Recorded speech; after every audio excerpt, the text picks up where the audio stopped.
Assalamu alaikum warahmatullahi ta'ala barakatuh mbadi ngolu kabiri ngali konton kabondi kibaro network ngal bismillah mo moytoni konton kendo wal nal badi ma pamane nga kibaro tombon kabondi NPP sansangole kono muso fele mu yalan ko ay katako kenum NPP e bake e ka fomu yeko Fatou Soumare jama ya long NPP sansangole kono aka diamu ila kol fana na bake num Fatou Soumare fele nyinte abe diamu kan ayala disappointment o anim frustration o itandi NPP sansangole kono ko italde me hati me da ke la kuto ile do kundo kola ka foko na manke ka use kam fay man fenno MPP dingol mulyalon ko wolle ke famfa MPP surtout musolo ko baro man fenno italie abe diamu ka te Fatou Soumare aya foko entelde ngalong ko Adam Baro wala enteli isolata na wato minna kam mako yo wato ni wotambi de sa foko to lele alinge filige Fatou Soumare fele nyinte abe diamuka kirimbaso be NPP kirimbas ba mu yalon ka wulita foy manyo sute kankan kamma NPP nyine be je sa entembeng menanga du kibaro nyine kono mol mul yalon ko le diamuta tandiroke kol mul yalon ko le al halo mu yalon ko le be wala be NPP sa enteng diamuta o kola menanga du kibaro nyine kono meduna kibaro kono o kola sinanga fanu ndiroke kumol mul yalon ko ngawolle mo yibulu tentro jayro bali atel mul yalon ko al kantelle la moy annal badi ma pamane ala baraka bace alla la moy kunyi mala mbaren kew nga nye kondo musa to be nyaari dum tan dela o foru momol be kondo ngo tele ya jola se ko do ma sabe dum mo kanyoda mbi bu ngol kay ramala sono bara jahalo wartal bare malo mone be MPP san koronde da ko mon de malo bar membe bunda rebulu nyaaron ko le nyanda ko ndiro kala ko mon ko fanan sinna nci mota dulalo momo birin sai sha nyine be ko mutil na damen na tari MPP kono ko membe mota rebulu je ni wo ko indi mo men be ko mam be sen ke nyalo bar membe mota rebulu ni e dia mai ma fu mo le ni wato sira ado manelal MPP ila nyaato golte ku kala kam shambar nga nyinke ala kam makila kam man shi kono kuruna tambita be bi kono sama ba arabu nimmen ko e kon ta Fatou Soumare nte birin carte fayo keta ani sayente mo hani bolu ko e marin tal MPP ko ne bela loko molal ita lala ni nga fo ni mo fule ba fala fan yalla bar ba fo kam furu mo ko dunya ko lo ben kaw nin ku keta MPP ni ko ba fale ko adu karali sabare carte fayo anyatli ntal be pati tinyalale fine mol sabarta mo ma fo mo e kudo di ala esi ala do mo ka do mo ko tiya kero hani e mari to place de manke jalati manke nyamalat fo se do ko le bari MPP la ko be nyamen Fatou Soumare be MPP ko nyamen ni ko birin MPP winda fo sai Fatou Soumare hani boli ko MPP ka fo madi no Fatou Soumare gambe man sakunda ko no madi no Fatou Soumare be la lo ko molat ite lala so wala na ko be la ne bara fo wato man si bari be fo lalde to la derende wo wato le be it fanan be ñu na evidence wala ita yayi tan ni molla ini mene ka kuke ini mene ka ku kafu mol mene bu ketu je ika bule noma fembe bulu fende bulu mu fendi te fendi ka bule no me kire ya maro moy sa ñine be laren te kan ñine ya tinna allam ma koy folo fo say man ku ke no ale ka len defa de man ku ke no fay so yalla de ku ke no la moy oto bilin sa mo moy ta la jibe be ta da me ta je asem beten la fankaten affaire ten ngake alla kama kila kama banko le irwana na nyaruta bari ngamira no ni sono yaketa fo sono ya nyimbe be kanyana je ba sa ente be man tra kanyana denje sono ya nyatle mole men yalon ko te buka wo moli fon soto telephone no fon o do sa ente ni mo mo asore be tan mo da me sita mo je mo kunta mo bulu mo moy be ifon la be fon yalla nganyam fo gambian ko le non ko kafo nali kafo dal kana jutu nyola do bi je ko de ti wala modi mo ka bulala no mala ko dolla dole bije ala nyinya do bije ala darajo do bije ala senea do bije ala no ba hada ma do bije moti ole bo bala na daira do hana wuli ala famol ka foto nyale ali nyanto understand la society ko na le mollo al kondo assalamu alaikum honorable blade tungara forum al kondo kal tento kalbe nyaade dum tan dal kay yo mbare jo Gambia ñaato ngole bola ñaman Gambia place ñinin nalu ibe wala ñaman ni be place ñinola kuma ko mfo kuma ko kanam fo abe jarele be kuma fo la sama ni bende ye bulu fulo biti ñaal ha musol du ye bala fa sot le bay musol même mire abe musol bulu wala ñindi ndingu si keno kewtile nke mama kewlete mfamo kewlete mbari kewl mo kewlete to nin kewla ku wulta mbatu ngema ko e fonde fanan dinke o mbari ke on kema nala ku wulta mol sama ko ñinde be musol bulo kon bayitele ka musol ke sala molati ka fu ko he ñilla ko man ko leya alinga ñaati la do nin ko bandanga ko dila bari he adun to nya fo wato le bala nin wato be kerin to nya ngenda fala wato me to nya man fo wato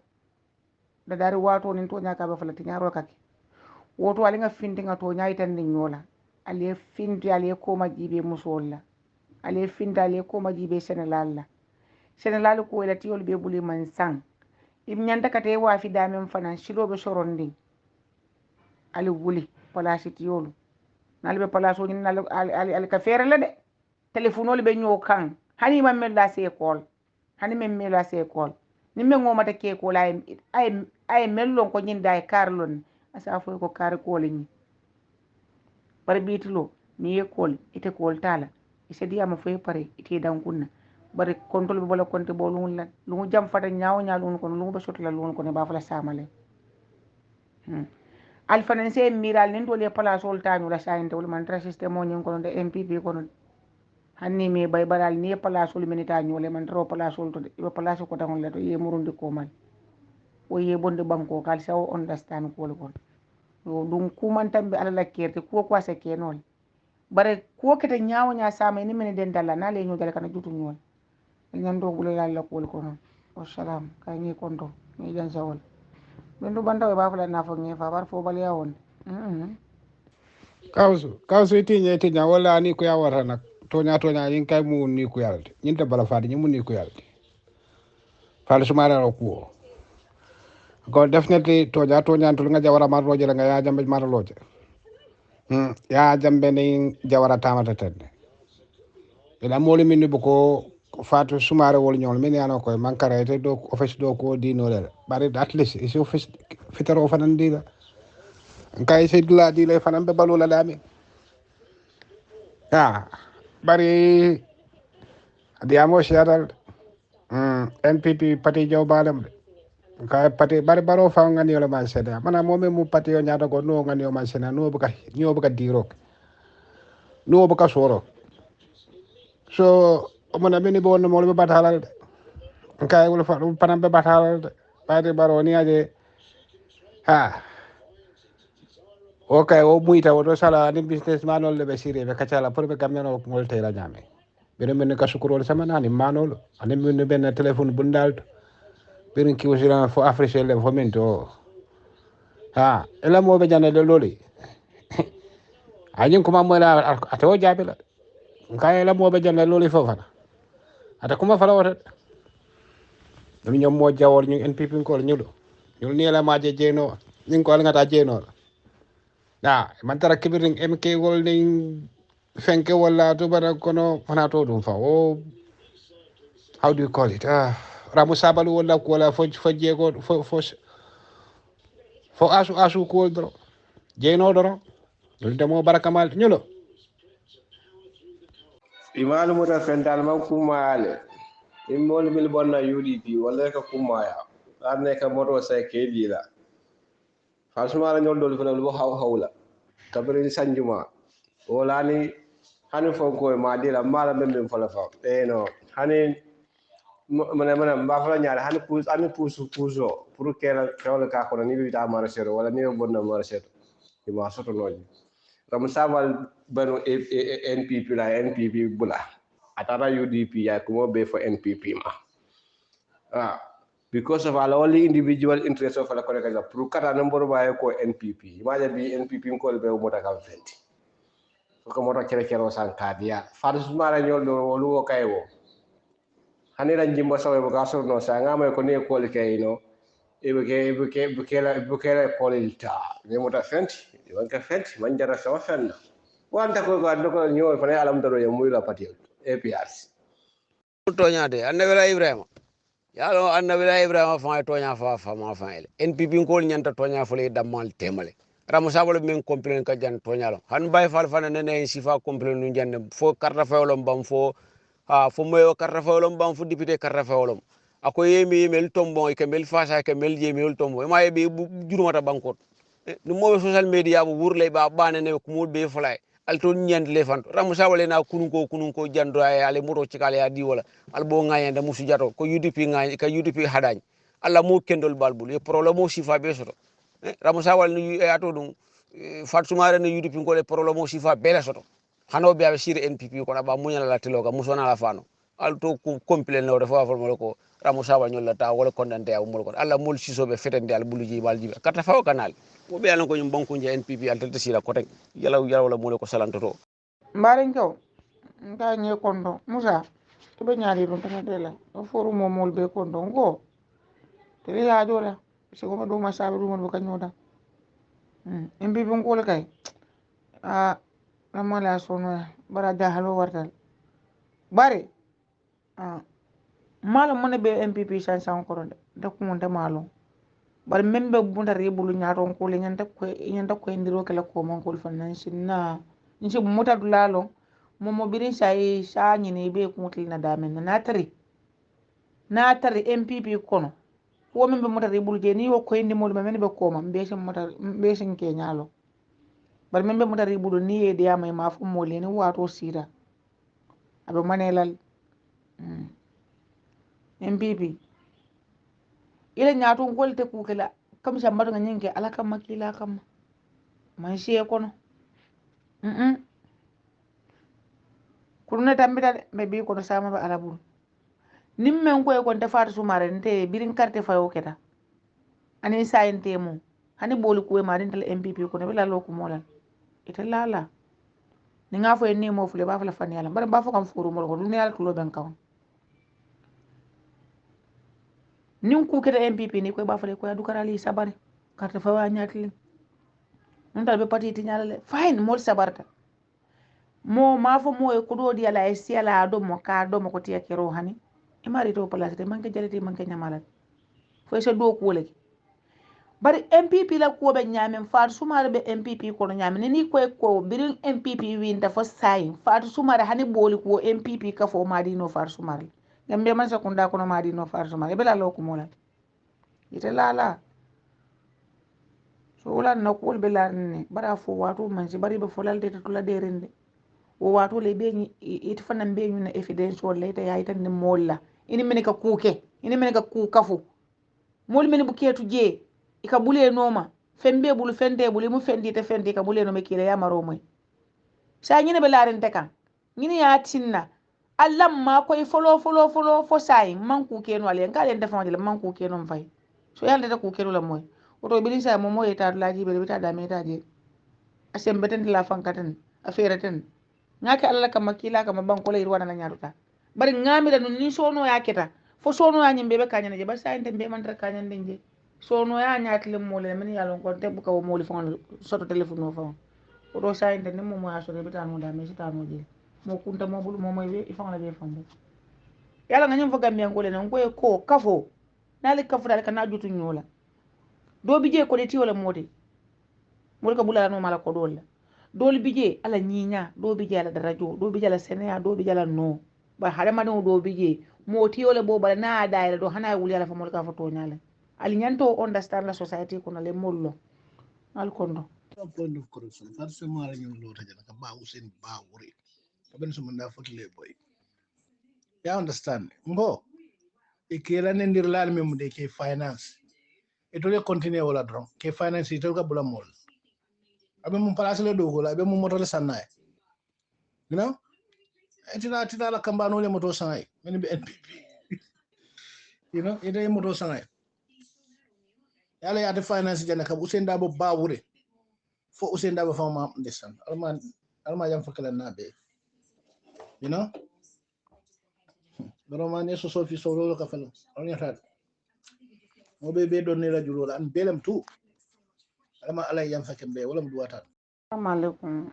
honorable Blade Tungara Forum al konton kal tento kalbe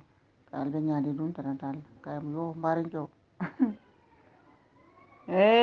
Gambia nyato ngol bola nyaman Gambia palasi nyini nalu ibe wala nyaman ni be palasi nyini wala kuma ko mfo kuma ko kana mfo abe jarele be kuma fola sama ni bende ye bulu fulo biti nyal ha musol duye bala fa sot le bay musol mem mire abe musol bulu wala nyindi ndingu sikeno kewtle nke mama kewlte mfama kewlte mbarin kewle mo kewlte to ni kewla ku wulta mbatu nyema ko e fonde fanan dinke o mbarin ke on kema nala ku wulta mol sama ko nyinde be musol bulo kon bayitele ka musol ke sala molati ka fu ko he nyilla ko man ko leya alinga nyati la do nin ko bandanga ko dila bari he adun to nya fo wato le bala nin wato be kerin to nya ngenda fala wato me to nya man fo wato da dari wato nin to nya ka be fala tinyaro kake woto alinga findinga to nya itan ni nyola ale findi ale ko ma jibe musolla ale finda ale ko ma jibe senelal ko wala tiyol be buli man sang im nyanda kate wa fi damen fanan shirobe sorondi ali wuli palasi tiyol nalbe palaso ni nal al ka fere la de telephone be nyo kan hani man mel la se école hani men mel la se école ni men ngomata ke ko la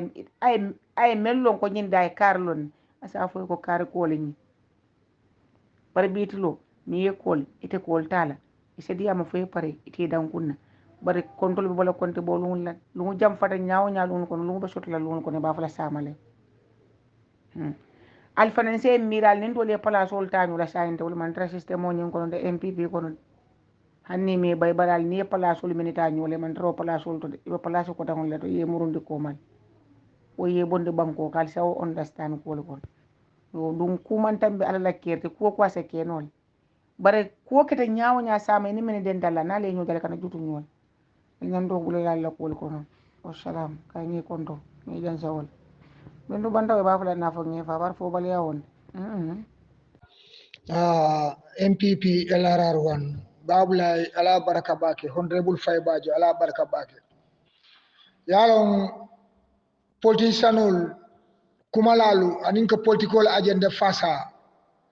yankuba dam fañul mu political masonary leti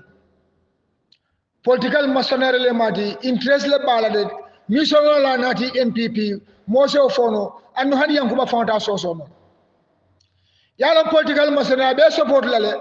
fomo be yalon ko kake so wada ni modo le bulobe nyobulu political mafia abuga limani ano abuga patiyala agenda tano yankuba dam fañul be aussi faldo baro media empowerment bi dama ciusel kabelo la afo bi di mantra baro la agenda fasaka ka agenda fasa kunum anin bi manke kilinde baro agenda faram anin political masonry nyaal tata nyolal bari MPP diwul be jele men yalon ko ima faham bari nyaaji be baro media empowerment men kala di founder di yankuba dam fa keberi mu foru modo bi nyabaro la diamu jamana di de men yalon ko men nyana MPP sabentu yalla men MPP la bes ikari move ikadili but other political party UDP ila agenda ila natalo ikanaje ibugari move imaje musinde we menfo akonya UDP ngol agenda remove MPP ngol agenda remove na UDP ngol agenda remove yankuba ka UDP ngol ta murun lanje but MPP ngol ta akebili why agenda gambe dul bela baro media empowerment led by yankuba damfa political machinery la matide andi yankuba fonta soso no le andu namba ciusel ka pareda baro media empowerment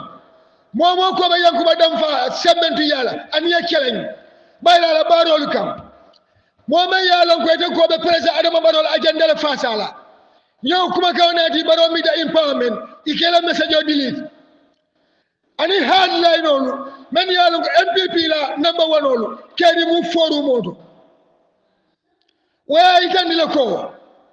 kuma bantale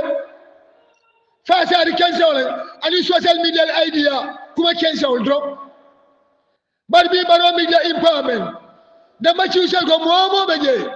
ni la fida ani yandi bet kaje ko yankuba la daji ko pani politiko tata nyolale bam hani ani politiko ba fula jale tata nyola abejan ne abejan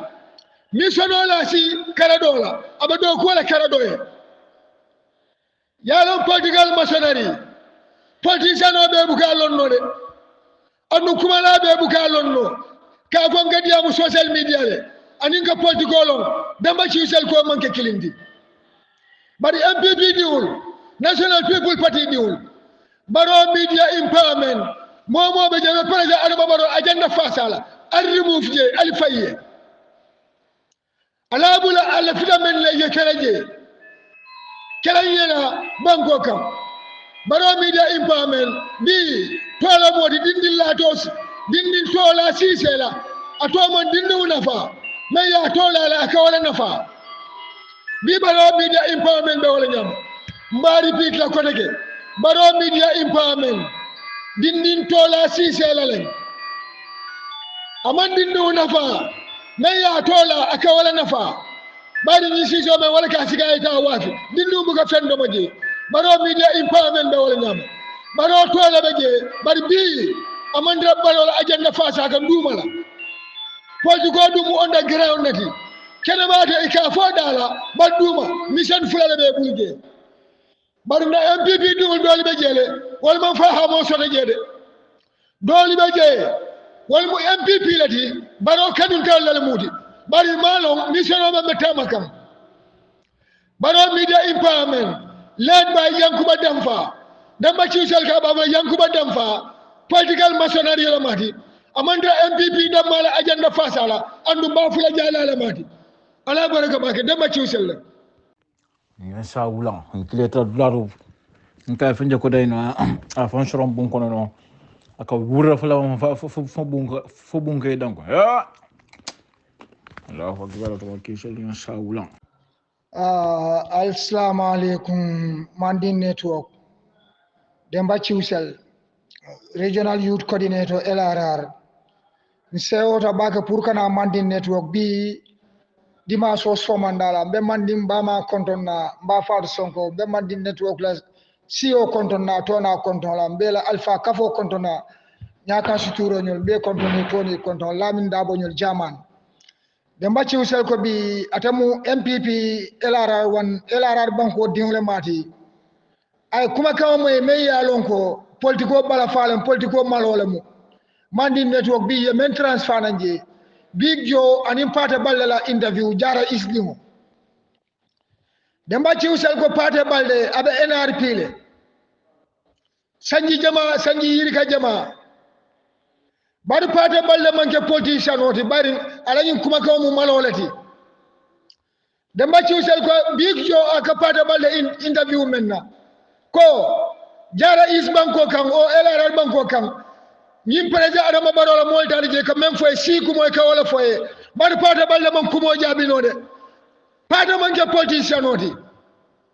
siku mo NPP National People Party ina mana siku onati LRR banko kan pour que kaja siku wala ila politiko to yalon pata balle damba ci usel ka ba fele Big Joe fele abe judundi kay la siella baraka itandira ko adol mon fahamu président adama baro kal nene le sonda ka Big Joe la kuma kaw la moy politicien ol jaram kolu LRR banko diwlu damba ci usel ko pata balde ay MPP led coalition NRP la candidate ya ay wala safe politicien ol mati me yal ko opportunity ya la mati pata bala firin député yalla jara is banko kam aja NPP chance je pour kata bari taro na de na mota me yalla ko honorable Haruna Barle ya wala ta kato fayda pata lota do lota pata hana da busida ma soto Haruna Barle kanyeta MPP National People Party pata je ko UDP Seni Touré alotale bari Seni Touré iya bonni jele sa wo bata député ko ne kabira boyta atata pade opportunity la si UDP le député ya ñino place chance pour UDP ngol isalon ni jara is nya pade fawnji be many UDP party nata UDP pour political maçonnerie bari party nabe kafu men ko nyimata abe wala jele UDP party man ke mo garanterindi UDP party man ke mo limani amodi UDP party buka patiela Alpha Kambunya party NRP led by Hamariba ala patiela nyaton ko yakor ye party balle ya bayle dismiss party di wala mayal ga ya bay même buka patiela nyanto bunya abuka patiela Alpha Kambunya hani party la interview ala kuma kam mon valide anno party la interview nyaajibe ajidida jara is banko di wolalde de machi sel kaba fa jara is banko kam si kuma na manan fola politiko to baru nudo siamo mo men belafiri aso nudo siya kuma fo asa tapala kuma fo asa jenke kuma fo men se badi mal walindi jara is banko di wolu ale party la kuma moyle party nata pour jara is banko kali walindi andu bi MPP National People Party ibe nafamen dundi kan jara is banko kam mol be nya jele pata balle be jela mamboje fo kabiri ya bal député yale ka kanalo ka jego NRP ini MPP kwari sonolom ni MPP ya molondi lato NRP manyana molondi laje pata ko fo diya kuya atelo ngama lobe bala patioto woto pate adada UDP daji kotala pada nada UDP amon political discipline soto pada fela UDP abe fulaka fulalma abal murunda koma jara isbanko kan dama ci sallah faade mandin network ala baraka ba Sumare ko kay ndem ko diaw itelo ko ba ko umara ko diam France faru sumare ndinga nyim foyde ndike document do nga foyen ko eko iti ni be lara mi fanka benen dabollo ebe laare bu mi fokono ge o bu nyim fanga maraki no e bu mi fanga na maraki bu nyim fanga be da mi fanga de ten e ni place ki ya wol bi je sino mi ko mulo ko siala kulilla wol be de bun kono faras mare be MPP parti kono yeke joronte ka bulalo ya usinda bla ka nen ka ko mo nen ka nen ka UDP parti be nen ko mo kendo be nen faras mare nga fo yen ko mandu nga fo yen nga odil fo yen nen fo sa mo fano keda o sa mo fana yen nen ko taki nte faru sumare danko mambetia faru sumare ni danko lu ñola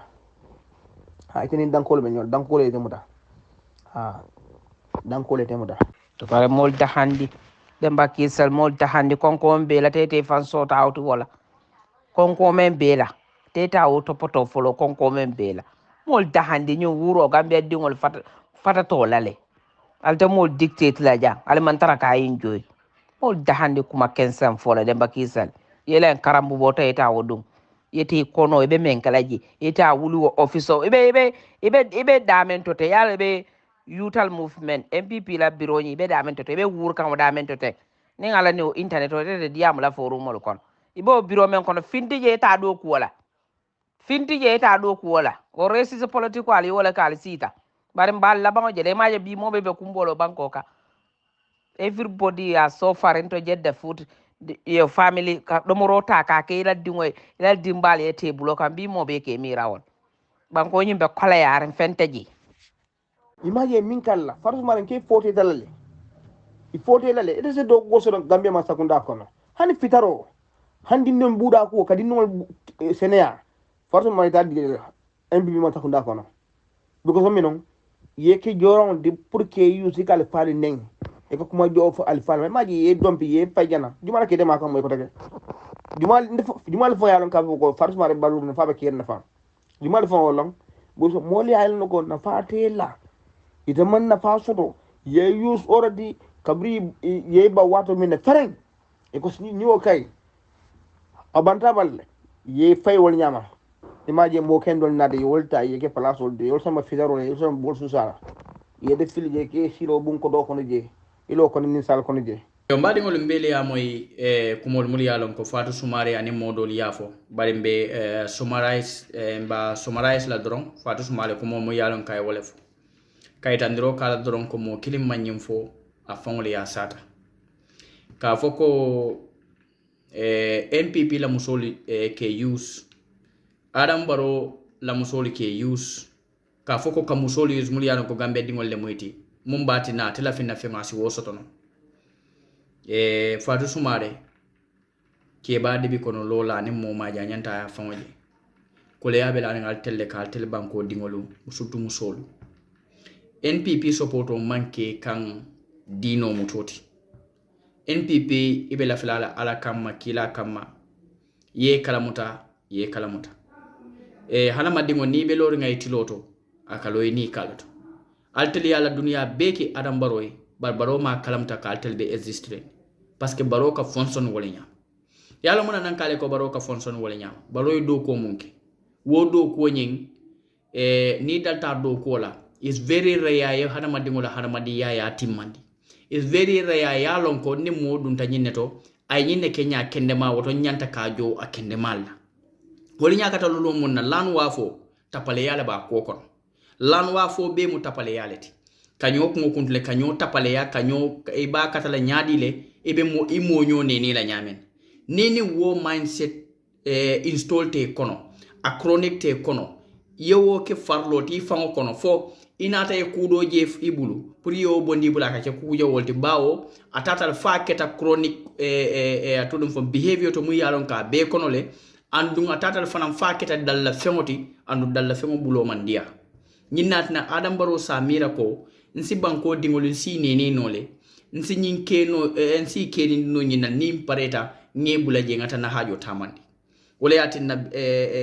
atudum fang Fatou Soumaré Adam Barrow kamune kale nen karte fayo kanana abe chumwaro le dilala sun kalango aning atodum fang kalerol nyin kalera bal je Fatou Soumaré fo dintal telbul fo mo warin talbul fo barin din talbul fo mol talbul mul yalon ko wol nyanta ka karanni faltel malla fi do ko wala yaaje kaw do ko mun kumbo ning adama e wo do ko provide gambe dingoli ite be fanjila kono nyaminna hani momu yalon ka mantare NPP wo fana mba fanjila kono nyam wala nyama wala batina yirwa be nala barar ko sun kala ngol mul tabulu ani wo kalerol mul yalon kal ke tabulu al ko ko jarol tabulu abikal na fa fenna bawo al nyanta mun tabila kono fango wo kana ko le yali bulle pour al ya tabakon ye mira itela formusia be daminto ila banku di yabe daminto ila kalamta robe daminto imela carte ime kamote bulu fenna namanke sun kala ngol nim atodum fang kulungol nim kudal nin kalerol leti Fatou Soumaré banko tambita wolale Adama Barrow mantara banko la kole ya kalamtaka barita ba kalamtaka nte ba kalamtaka dol mu yalon koy kallamoy wol fanam ba kalamtaka parce que nte ni te be nyantam fanna fala minto Adama ni mo danta e woleta ya tale da maltema ndolo fo kangalie nyinne yati nanka kachanyo fe nyin ko manke forcé to kuti banku ko len andum banku ko nimba fola ngani yele nyoye nga tonya fanam fo nyoye ba on telle den tanyim banko la Adama na tala be tala ben tula janne Adama kanana modol be jang and wota tala Adama fili jang Adama nak afana e choice le soto choice fula ay banko bula kayro nin ten ko kona si jang banko kan banko dingoli ya horoma ya bunya wala ay banko bula aya bula horomanta yanin tilimbal ya kan andum fana ita dula to dami yalon ka be tara horomanta yanin tilimbal yale kono fo janne alabe minkela aliyaji be yaya jame nyim banko marale sanji muang anim fula abota jang muneketa bi ako ala internet wa kala fla fix la ma fix no ite mira ya jame di powers adim atodum fang authority mu yalon ka babulu no nyim banko kan fo eta bank bantala banko kan sanji woro wala doron akwa ka sola internet la bi kastono woto Adama nyanta ku jamale karana nyim ko kono Fatou Soumaré fana nyanta ka ku jamale karan nyim ko kono anim mol mul joko Fatou Soumaré anin te mu fon yalon ko be diamuka Fatou Soumaré nyanta ka mune karam wolen kana som man sayeke weaponoti against your own self kana som man sayeke selen dangoti kata fengo nyine mu yalon ka telafta wol ite nyanta ka man sama ko man samu yalon ka pareta ka do ko ki mo be son tawola woto sayin Fatou alali fangol jibe ba nte man tara diamu kam purka kumo foy mu yalon ko amandi tuloy mbe diamu kele komin mbare muslim muyti ani mol mul fana yalon ko ibe NPP andu musolle muyti be bataring koy be mum mbare musti nyamin anim fana mol mul yalon ko be United Democratic Party anim mol fongol yalon ko e mantara politiko kono ko mbadi muslim malti parce que mbemu banko dingol lati nyinati nan kadi yamu teng andum be yamaro kala ngam fango yamar ngali yamar ko ndella banko wolen gambiati abe stelle to mu yalon ko banko dingo be si onda one umbrella ngam mo tambinde mu yalon ka telebe kala na kairoti hana tara kunun kumo fotambul mu yalon ka manke ko wo mu harama di yalti hala mandego ka mistake ko kele ba mistake ko kola mune ba tinnala kolbe de data andu han en telephone example ota ala len telebe da nka dobe je ala sa fay ko sali ate salla dobe jasi sali bar wo matina ala e busota aya lipa andu ala ko alen tonye nga aliye yam fo dani nga yam fadi woto yam fo mo si mo tonye nole bawon ka ala tonye daminto mu yalon ko subhanahu wa ta'ala telentel da nka tonye daminto woto ndam marsi nyo tonye no wo nyamale ninga nyo tonye nak nga muru nyo kan nga yam fo dani nyola banko la ko le mbeden nga banko doku nga ma nyenen kayroti ndamal tema bare adama baro man na pour kalma koy fatu sumara nyenen tonyati adama natal pour ka famu makoy adama business manolti business mindset le bala ate banko sambano la nim ko be jikidal betara nyo blemol la betara nyo nengol la banko be continuer ka tinya anum konko be duna banko kan ni wo keta atata kedan tel be la manta be mota ka tendu kal jeyi atel mu yalon kal kala moy annal badi ma pamane ala barka ba jalla la moy ko nyimala